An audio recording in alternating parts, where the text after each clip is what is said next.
رب اشرح لي صدري ويسر لي امري واحلل عقدة من لساني يفقهوا قولي. میرے قابل احترام اسٹیج پہ بیٹھے اکابری، میرے تاجر بھائیوں، میرے پنڈی کے مسلمانوں، آج میں تاجروں کی طرف سے آپ سب کو سلام پیش کرتا ہوں. آج آپ نے پھر ثابت کر دیا کہ جب بھی تمام مرکزی انجمن تاجران کے دھڑے اکٹھے ہوتے ہیں تو انشاءاللہ راولپنڈی شہر اللہ کے حکم سے ان کا ہی ہے.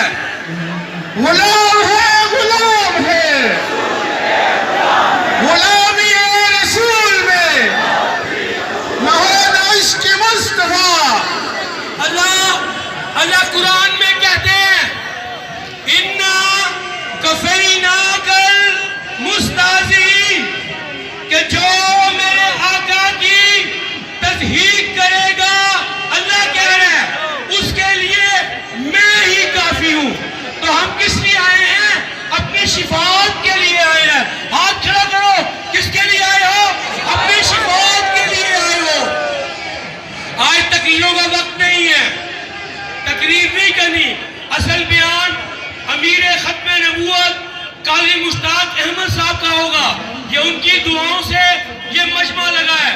میں صرف آپ سے 3 درخواستیں کروں گا، اور سب سے پہلی یہ کہ تمام فرانس کی ہم مصنوعات کا ہاتھ کھڑا کر کے کو بائیکاٹ کرتے ہیں.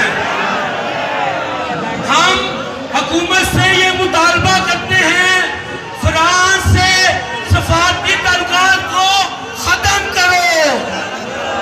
اب میں 3 باتیں بولوں گا، آپ نے میرے ساتھ ساتھ بولنی ہے، اس کے بعد ختم. حضور صلی اللہ